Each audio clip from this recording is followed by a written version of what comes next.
म्हापशेचो आदलो आमदार फ्रांसीस डिसोजाक मरण आयिल्ल्यान म्हापशा मतदारसंघाची पोटवेंचणूक जाहीर जाल्या। म्हापशांत आतां वेंचणूक जातली। मात रमाकांत खलप म्हणटा म्हापशा शहरान उदरगत जावपाक जाय आसली, तशी जाली ना। आदलो आमदार फ्रांसीस डिसोजान कितलींशींच वर्सां ह्या मतदारसंघाचें प्रतिनिधित्व केलें।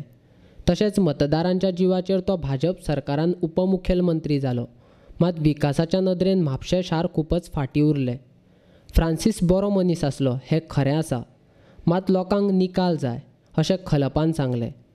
तशेंच लोकांनी भाजपान दिल्ल्या उमेदवारांक जायते फावट वेंचून दिवन पळयलो, मात उदरगत कांय जाली ना म्हूण लोक भाजपाचेर कंटाळ्ळ्यात। आतां म्हापशेकार बदल करतलेच आनी काँग्रेसीच्या बरोबर रावतले अशी आस्त रमकांत खलपान उक्तायल्या। म्हापशाक काँग्रेस निवडून येण्याची शक्यता खूप आसा। गेली 40 वर्सां जवळजवळ 30 वर्सां जाली म्हापशाची दुर्दशा आमी सगळ्यांनी पळयली आसा। फाटलो उमेदवार आमच्यान एक गोष्ट खरी, आमचो मित्र तो आनी बऱ्या मनाचो मनीस, हें सगळें खरें।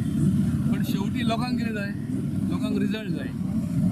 म्हापशाची अशी दुर्दशा जावं नये असो सगळ्यांचो प्रयत्न जाल्लो आनी एके वेळा हांवें सुद्दां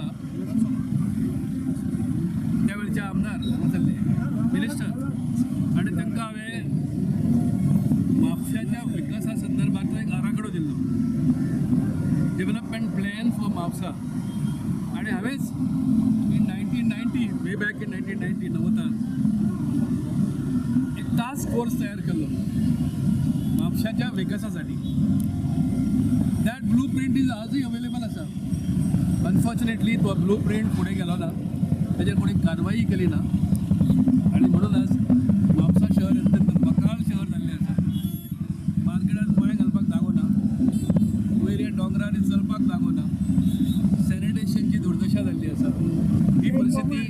ही परिस्थिती आमकां सुदारपाक जाय आनी त्या साठी एक सक्षम बरो उमेदवार जर म्हापशाक मेळत तर आमी सगळे ताच्या फाटल्यान रावून ताका आमी निवडून हाडटले।